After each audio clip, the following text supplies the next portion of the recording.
Assalamualaikum. Nah, di video kali ini aku pengen ngebahas tentang hasil analisa sperma OAT.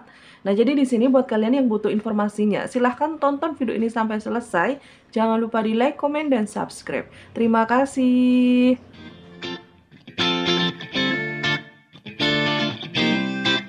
Kali ini aku pengen ngebahas tentang hasil analisa OAT ya. Jadi buat kalian yang saat ini baru habis baca hasil analisa spermanya itu OAT, aku bisa bayangin perasaan kalian kayak gimana, hancurnya kayak gimana, aku tahu. Tapi di sini kalian itu nggak boleh sedih-sedih, nggak boleh putus asa. Tetapi yang harus kalian lakukan adalah mencari tahu apa nih yang harus aku lakukan kalau hasil analisa spermanya itu OAT ya. Nah, mungkin sebagian orang banyak belum tahu hasil analisa OAT itu apa ya. Jadi di sini akan aku jelaskan kembali ya. Jadi dulu aku pernah ngejelasin, tapi di sini di video kali ini aku akan menjelaskan khusus tentang OAT ya.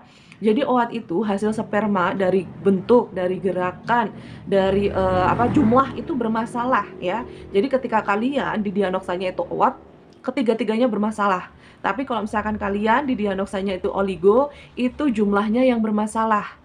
Ketika kalian didiagnosanya itu asteno, berarti kalian dari pergerakannya itu bermasalah. Kalau misalkan Toronto, berarti bentuk yang bermasalah ya. Tapi kalau OAT, ketiga-tiganya bermasalah. Nah, ini PR buat kalian yang diagnosanya itu OAT, kalian perlu usaha lebih. Tidak boleh putus asa, tidak boleh bersedih. Yang harus kalian lakukan adalah berusaha sekuat tenaga. Gimana caranya? Hasil spermanya itu menjadi berkualitas kembali. Nah, caranya itu gimana ya? Nah, di sini aku akan ngasih tahu ya, buat kalian yang hasil analisanya itu OAT, yang harus kalian lakukan adalah seperti video-video yang aku sebutkan yang dulu. Kalian harus melakukan tidur yang cukup, yang perokok hindari, kalau bisa berhenti, yang minumnya alkohol, kalau bisa berhenti ya, karena OAT itu bisa jadi karena terpapar dari alkohol atau rokok, itu bisa terjadi. Nah, terus kalau misalkan nih masalahnya di alat vital kalian, misal kalian ada keluhan misal kayak hidrokel.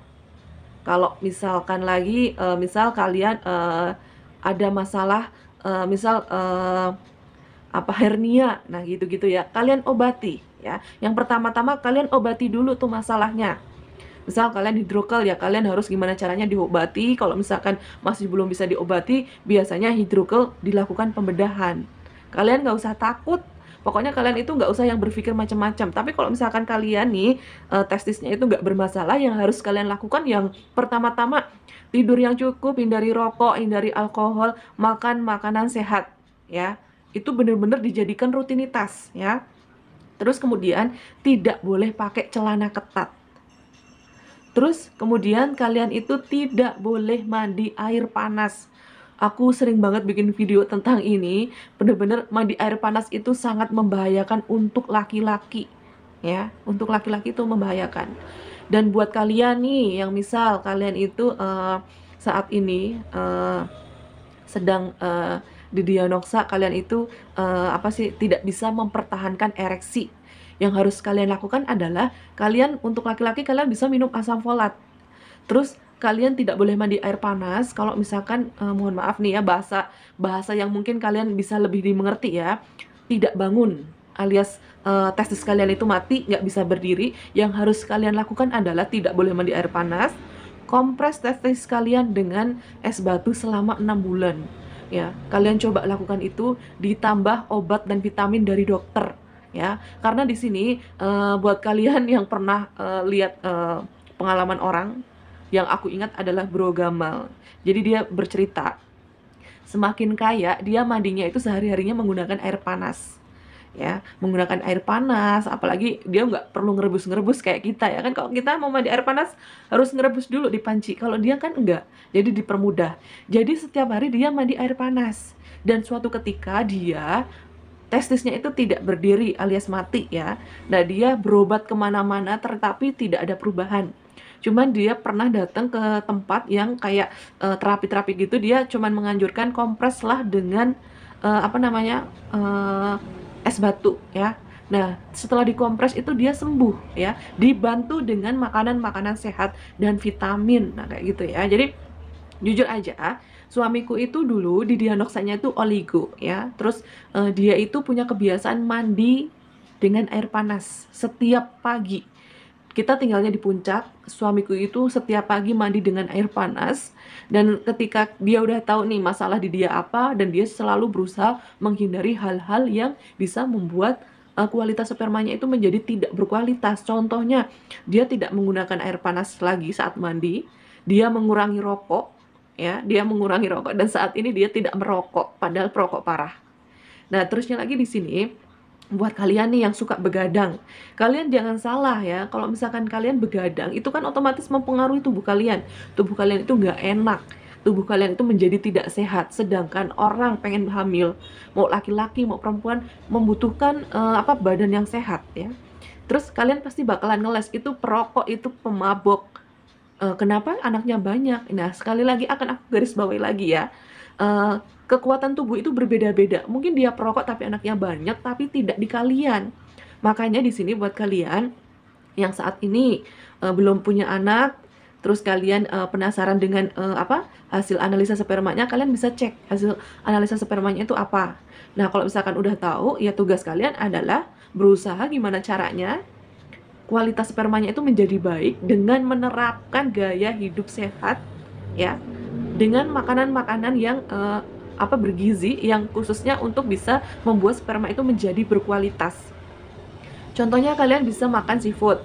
Cuman di sini digarisbawahi lagi, buat kalian yang punya kolesterol, kalian harus jangan kebanyakan juga. Kalian bisa cari dari buah-buahan atau dari sayuran yang bisa membuat sperma menjadi berkualitas. Contohnya kayak paprika, kayak semangka. Itu semangka itu bagus banget.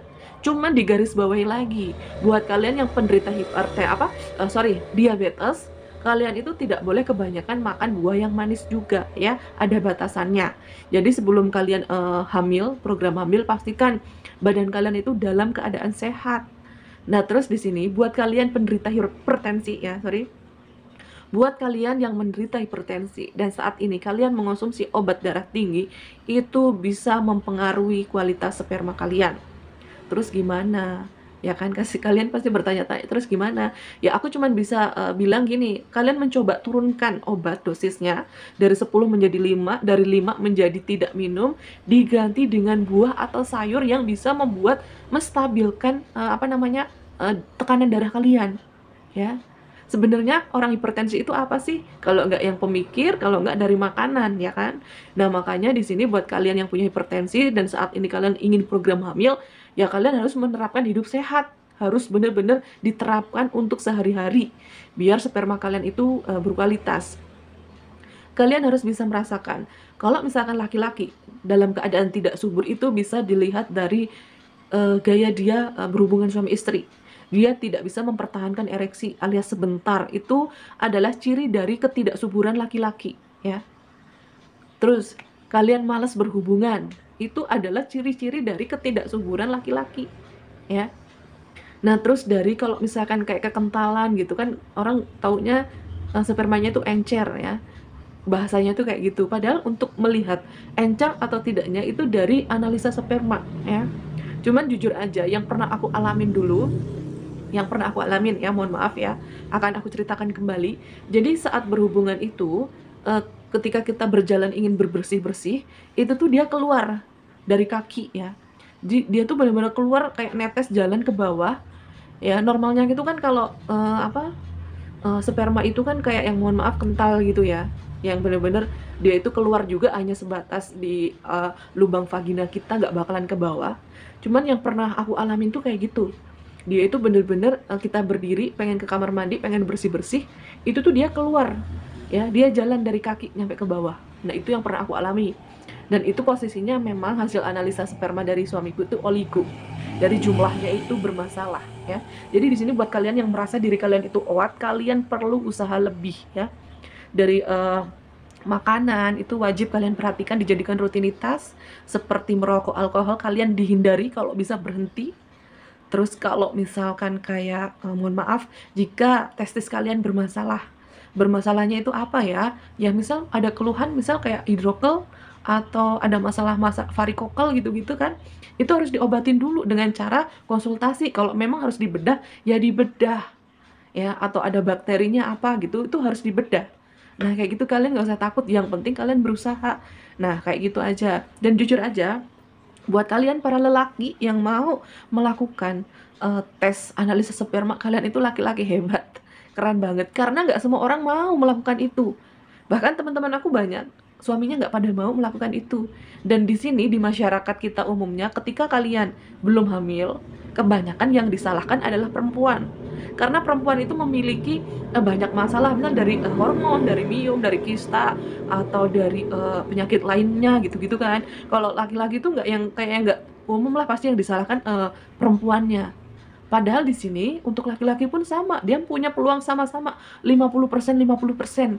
Kalian juga bisa memiliki peluang, kalian itu tidak bisa membuahi istri kalian. Jadi di sini jangan egois. Buat kalian yang sedang ikhtiar, kalian harus sama-sama berjuang, harus sama-sama nguatin.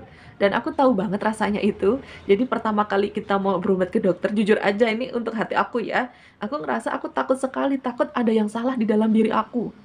Makanya waktu aku di USG nggak ada apa-apa, aku tuh bahagianya setengah mati ya. Bener-bener alhamdulillah, mungkin ini Allah belum ngasih aja, tapi rahim aku masih keadaan bagus ya. Cuman di akhir cerita karena aku saking stres, hormon aku bermasalah. Nah kayak gitu. Terus hasil analisa sperma. Jadi ketika kita melakukan analisa sperma dan dibacakan kalau hasil analisa spermanya itu oligo, dunia itu serasa mau runtuh ya. Karena kita tuh nggak tahu kok diagnosanya begini. Kita tuh udah yang ini kenapa, udah yang kayak kalau orang Jawa bilang bahasanya itu delek-delek. Aku tuh udah yang diem, nggak bisa ngomong apa-apa, pengen nangis, aku tahan.